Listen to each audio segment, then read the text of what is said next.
নমস্কার দর্শক বন্ধুরা, শ্রেয়ার অমৃত কথা এই চ্যানেলে আমি শ্রেয়া জানাই আপনাদের সুস্বাগত।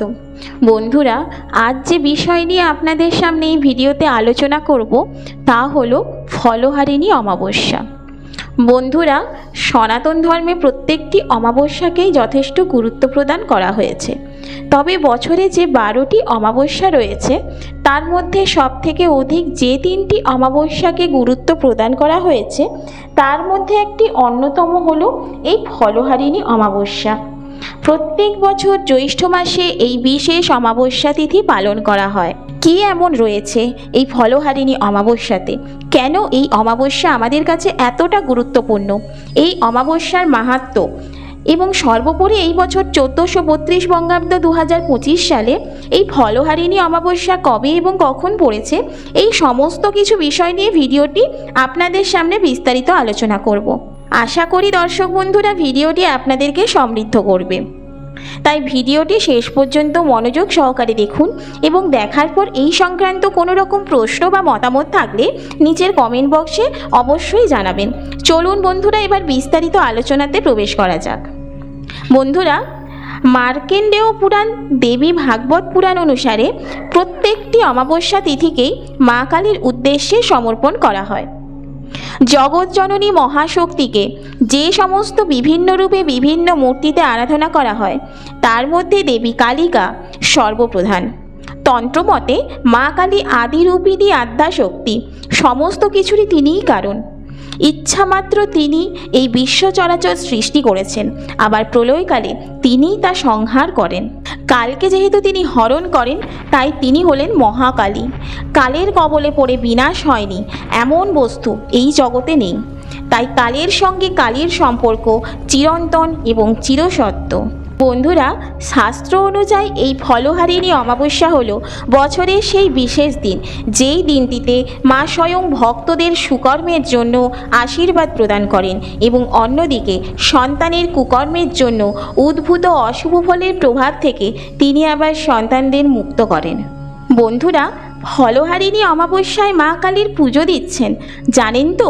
প্রচলিত বিশ্বাস অনুযায়ী এক বিশেষ পদ্ধতিতে পুজো করলেই হবে অভীষ্ট ফললাভ। ফলহারিণীর নামেই নিহিত রয়েছে এর অর্থ। ফল হরণ করেন যিনি, তিনিই হলেন ফলহারিণী। তাই এই জ্যৈষ্ঠ মাসের অমাবস্যা তিথিতে বিশেষ উপাচারে পুজো করে মা কালীর পায়ে অর্পণ করা হয় মৌসুমি ফল। ভক্ত এবং পুণ্যার্থীদের দীর্ঘদিনের বিশ্বাস এই তিথিতে নিষ্ঠা ভরে পুজো করলে দেবী অশুভ ফল হরণ করেন জীবন থেকে এবং শুভ ফল থাকে সঙ্গে। তবে শুধু মৌসুমি ফলই নয়, এই পুজোয় খাঁটি ঘিতে সিঁদুর ও সঙ্গে লাল চন্দন মিশিয়ে দেবীর পায়ে ও ঘটে দিলে মনস্কামনা পূর্ণ হয়। এছাড়া জবা ফুলের মালা, ফুল ও মৌসুমি ফল দিয়ে কালী মায়ের আরাধনা করলে দেবী তুষ্ট হন ও দূর হয় জীবনের সমস্ত সমস্যা, এমনটাই বিশ্বাস ভক্তদের। কিন্তু ফলহারিণী কালী পুজোয় দেবীর কাছে বিশেষ মনস্কামনা পূর্ণ করতে হলে মানত করার বিশেষ পদ্ধতিও প্রচলিত রয়েছে।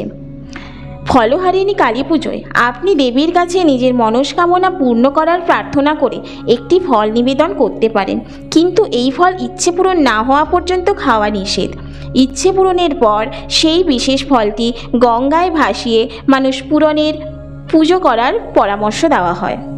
আর সেই কারণে এই জ্যৈষ্ঠ অমাবস্যার দিনটিকে ফলহারিণী অমাবস্যার দিন হিসেবেই গণ্য করা হয়ে থাকে। আর এই বিশেষ দিনে মা কালী ফলহারিণী মাতারূপে পূজিতা হন। শ্রী শ্রী চণ্ডীতে এই বিষয়ে সাক্ষ্যতা প্রমাণের যে মন্ত্রের উল্লেখ পাওয়া যায় তাতে বলা হয়েছে, ঋষি মার্কেন্ডেয় স্বয়ং মাকে বলেছেন, মৎস্যম পাতকি নাস্তি পাপাগ্নি তৎসম নাহি, এবং মাতা মহাদেবী যথা যজ্ঞং তথা গুরু। অর্থাৎ, হে মহাদেবী, আমার মতো পাতকি কেউ নেই আর তোমার মতো পাপহারিণীও কেউ নেই। এ কথা মনে রেখে যা ভালো বোঝো তাই তুমি আমার জন্য করো। বন্ধুরা, শাস্ত্র অনুসারে এই বিশেষ দিনে অমাবস্যা তিথির সময়কালে যদি কোনো ব্যক্তি পূর্ণ শ্রদ্ধা এবং নিষ্ঠার সঙ্গে মা কালীর উদ্দেশ্যে মাত্র একটি ফলও অর্পণ করেন তাহলে তিনি তার অভীষ্ট লক্ষ্যটি নিশ্চিত রূপেই পূরণ করতে সক্ষম হন। তাই মহাকালীকে সৎ অসৎ, দস্যু, ডাকাত, সাধক, তান্ত্রিক, দেব, দৈত্য, নর, নারী সকলেই পুজো করেন, আর কাউকেই তিনি খালি হাতে ফেরান না। আশা করছি বন্ধুরা আমার এই ভিডিওটি আপনাদের ভালো লেগে থাকবে এবং এই ভিডিওটি আপনাদেরকে সমৃদ্ধ করেছে। তাই বন্ধুরা ভিডিওটি ভালো লেগে থাকলে একটি লাইক কমেন্ট দিয়ে পাশে থাকার অনুরোধ করা হলো এবং আমার চ্যানেলটিকে সাবস্ক্রাইব করার অনুরোধ থাকলো এবং সাবস্ক্রাইব করার পর চ্যানেলের পাশে থাকা নোটিফিকেশান আইকনটি প্রেস করার অনুরোধ থাকলো। ভগবান আপনাদের মঙ্গল করুক।